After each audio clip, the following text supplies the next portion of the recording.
Namaste, my name is JVN Dr. Pallavi Jakhad in the Jayoti Vidyapeeth Women's University from the Department of Naturopathy and Yoga Science. In previous lecture, we study about the importance of height, weight and abdominal girth.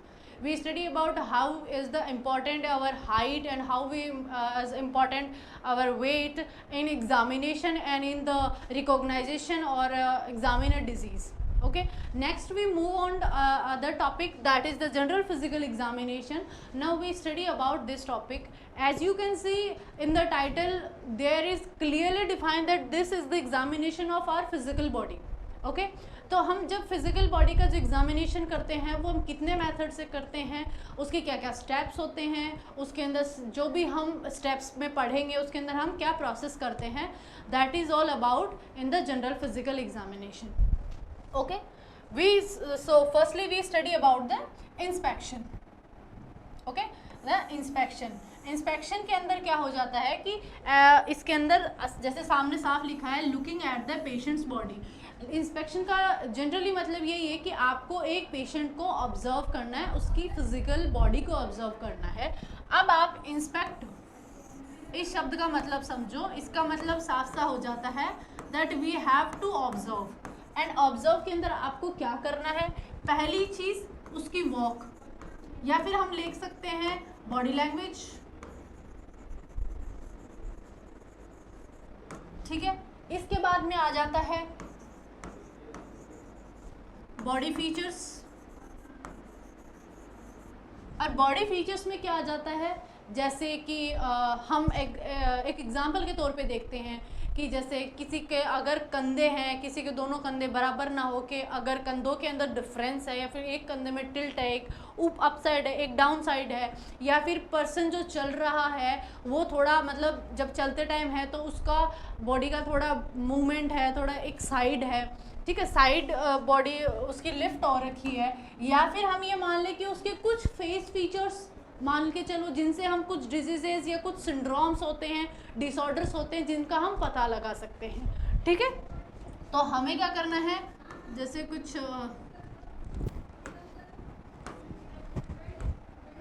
ठीक है, इसके अंदर आ जाता आगे कुछ facial features. ठीक है, कुछ ऐसी चीज़ें जो हम फिजिकली उसकी एग्जामिन कर सकते हैं, वो बैठ किस हिसाब से रहा है. अगर हम एग्जामिन कर रहे हैं किसी पेशेंट को तो ये नहीं कि अगर वो पेशेंट हमारी तरफ आ रहा है तभी हमें उसे ऑब्जर्व करना है. जब वो हमारे पास बैठ रहा है तब भी जस्ट लाइक आपने कभी नोटिस किया हो कि जब हमारे पास कोई पर्सन बैठ रहा है और वो हमारे लिए एकदम न्यू पर्सन है या फिर अननोन पर्सनैलिटी है, तो वो पर्सन क्या करता है कि उसका मूवमेंट होता है, एक उंगलियों का मूवमेंट चलता है, एक कंटिन्यूसली उसका पैर हिलता रहता है. इन चीज़ों से अपन क्या नोटिस कर सकते हैं कि कहीं ना कहीं अपन मान सकते हैं कि वो रेस्टलेस का शिकार हो सकता है. ठीक है, या फिर हम ये मान सकते हैं कि वो उसको नर्वसनेस हो रही है, या फिर उसको ये मान लो कि स्ट्रेस में. सो जस्ट लाइक द हम उसके बॉडी जो बॉडी मूवमेंट होती है उससे हम पता लगा सकते हैं उसको स्ट्रेस हो रहा है, उसको एंजाइटी हो रही है, फिर जो भी हम एक चीज़ ऑब्जर्व कर सकते हैं पेशेंट से जनरली हम वो चीज़ें उसकी क्या करेंगे, इंस्पेक्ट करेंगे. तो इंस्पेक्शन का ऑल ओवर मीनिंग आ गया कि हमें हमारा जो पेशेंट है उसकी बॉडी को क्या करना है, हमें ऑब्जर्व करना है, looking at the patients body. अब बॉडी ये है कि अगर आपको सही से नहीं पता लगता है तो आप उन्हें बोल सकते हो please take off your clothes and please take it in privacy. Okay, patient privacy is compulsory and it's mandatory your priority. ठीक है, तो आप क्या कर सकते हो सिचुएशन में, आप पेशेंट को बोल सकते हो कि भाई मुझे आपका स्पाइन एग्जामिन करना है, आपका लोअर बैक एग्जामिन करना है, आपका सर्वाइकल, आप जो भी बोलते हो आपको अगर वो चीज़ एग्जामिन करनी है, या फिर आपको बोल रहे हो कि मुझे आपकी बॉडी के मूवमेंट्स एग्जामिन करने हैं. जैसे साइटिका के लिए जनरली हम जो मूवमेंट कराते हैं तो उसको प्रोन पोजीशन में लेटा के हम उसको लेग्स को बोलते हैं कि भाई आप लेग को क्या करना है, फॉरवर्ड आपको उसको मूवमेंट देना है. तो उससे हम पता लगा जा सकते हैं कि दोनों पैरों में कितना डिफरेंस है, किस पैर में इनको साइटिका पेन हो सकता है. ठीक है, तो वो कुछ इंस्पेक्शन है जो आपको इस तरह करना है, आपको देखना भी है, और अगर आपको उस सिर्फ एक लुकिंग से नहीं समझ में आ रहा है तो आपको कुछ प्रोसीजर भी फॉलो करनी है जो मैंने आपको अभी बताई है. नेक्स्ट भी move on to the palpation. Palpation का सिंपल मतलब क्या होता है, feeling body with your fingers और हैंड्स. अब इसमें हमें बॉडी को क्या फील करना है, पैल्पेशन के अंदर मोस्टली क्या जाता है, अगर आपकी बॉडी में कहीं पे भी एयर स्पेस है या फिर कहीं पे फ्लूइड है, या फिर हम ये मान के चले कि अगर हम पैल्पेशन कर रहे हैं तो हम किस चीज़ को एग्जामिन करने के लिए कर रहे हैं, बॉडी में कहीं पे कोई फ्लूइड एकम्युलेशन के लिए, स्वेलिंग के लिए, इन्फ्लेमेशन के लिए, ऐसी कुछ कंडीशंस को हम एग्जामिन करने के लिए पैल्पेशन का यूज़ करते हैं।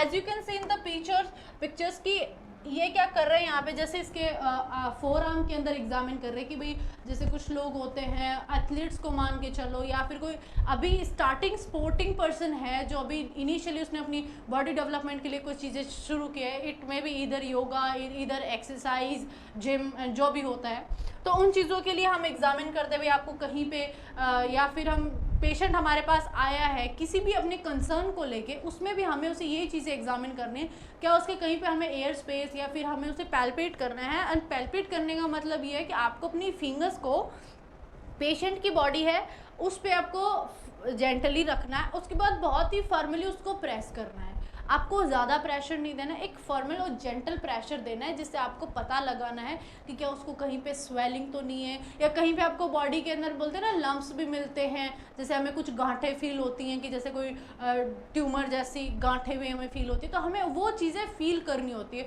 उस जो फीलिंग की प्रोसेस होती है उसको हम पैल्पेशन बोलते हैं। हमें पेशेंट की बॉडी को फील करना होता है, उस फील से हमें एग्जामिन करना होता है कि क्या यहाँ पे कोई भी ऐसी चीज़ है जो कि जनरल नहीं है या फिर रेगुलर नहीं है, कुछ इरेगुलर या कुछ अनएप्रोप्रिएट अगर चीज़ हमें मिलती है तो हम उसे नोट करते हैं हमारी डिजीज़ को एग्जामिन करने के लिए। Okay, so we had study about the inspection and the palpation. So next 4 method होते हैं इसके अंदर, inspection, palpation, auscultation and percussion. 2 मैं आपको बता चुकी हूँ, थर्ड वन आ जाता है क्या, परकशन। परकशन के अंदर प्रोसेस के अंदर क्या आ जाता है, टैपिंग और producing sound on the specific area of the body. Pictures के अंदर देखो, ये परकशन के क्या कर रहे हैं कि आपको परकशन के लिए आपका जो हैंड का शेप होगा दैट इज क्या होगा, कप साइज। उसके अंदर आपको अपने हैंड का साइज कुछ इस तरह रखना है। ये क्या है, पेशेंट की जो बॉडी है उसका क्या है, ये बॉडी सरफेस है, ये आपका क्या हो गया, हाथ हो गया। तो अपन को जो पोस्चर है वो ये रखना है। उसके बाद हमें जैसे पेशेंट का हम कहीं पे भी चेक करें तो हमें ये एक साउंड क्रिएट करना है उसकी बॉडी पे, ठीक है। जैसे इन्होंने देख रहे हैं कि ये साइड से चेक कर रहे हैं, इसके अंदर पैल्पेशन के अंदर ये इन्होंने जो एक हैमर होता है, रिफ्लेक्शन हैमर होता है, उसका यूज़ कर रहे हैं। आप इसके अंदर क्या कर सकते हैं कि बॉडी को अलग अलग पार्ट से, जैसे एब्डोमेन हो गया या फिर लंग्स पार्ट हो गया, जो होलो पार्ट्स होते हैं मोस्टली ये उन पे काम ज़्यादा करता है, ठीक है। तो हमें क्या करना होता है, हमें हमारी बॉडी पार्ट्स पे हमें टैप करना होता है, और आपको टैप का भी प्रेशर का प्लीज़ ध्यान रखना है कि ये प्रेशर कभी भी ज़्यादा ना हो और ना ही इतना स्लाइट हो, इतना लाइट भी नहीं होना चाहिए कि आपका साउंड ही प्रोड्यूस ना हो और उससे आपको कई एग्जामिनेशन में इशू ना हो। इसलिए आपको उस चीज़ को as you can regular in the practice आप वो चीज़ अपने आप सीख जाएंगे।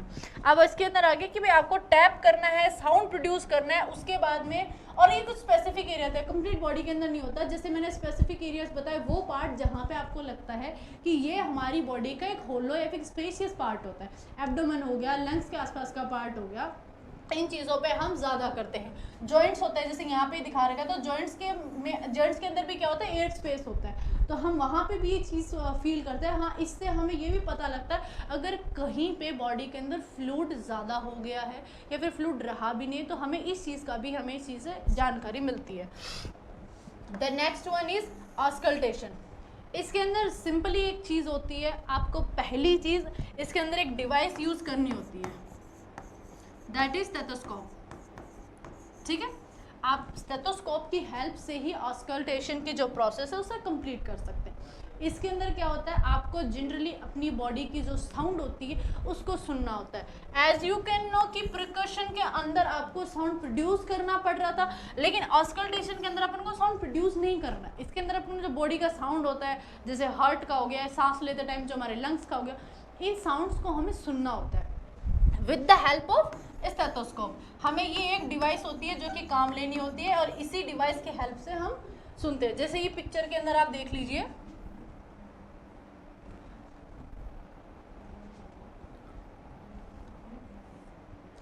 सॉरी, पिक्चर के अंदर आप देखिए जैसे ये डॉक्टर है, ये पेशेंट है, ये इनकी क्या कर रहे हैं, जो हमारे हार्ट एरिया होता है उसके ऊपर स्टेथोस्कोप लगा के उसका हार्ट का साउंड सुनना कि हार्ट बीट जो है वो क्या नॉर्मल है या फिर बिलो रेंज है या फिर थोड़ी हाई है, उससे हमें उसकी हार्ट की हेल्थ का पता लगता है।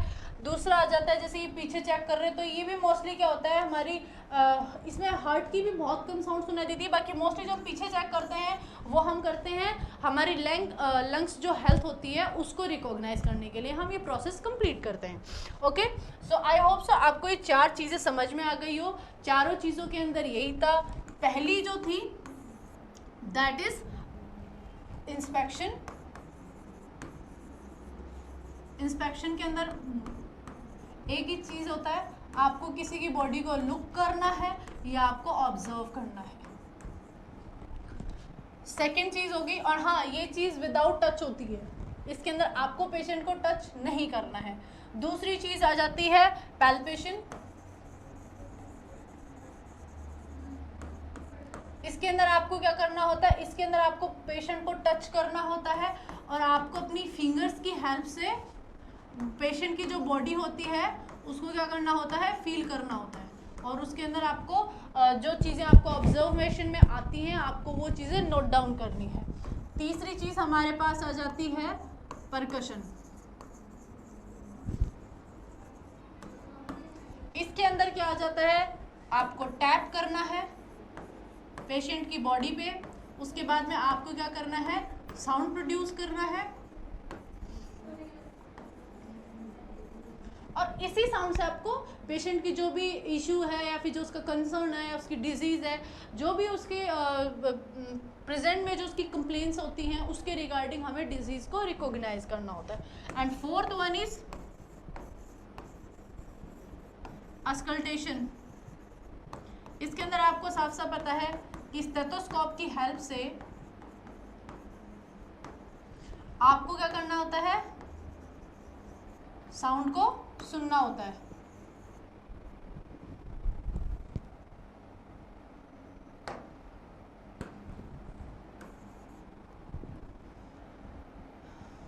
You have to hear sound, ठीक है। स्टेथोस्कोप की हेल्प से आपको जो बॉडी साउंड होती है उसको ही सुनना होता है और उससे आपको पता लगाना होता है दैट पर्सन इज हेल्दी और अनहेल्दी, ठीक है। आई होप आपको ये चीज़ समझ में आ गई होगी। अब हम जो नेक्स्ट टॉपिक हम पढ़ेंगे वो हम पढ़ेंगे examination of breast, spine and back. Thank you.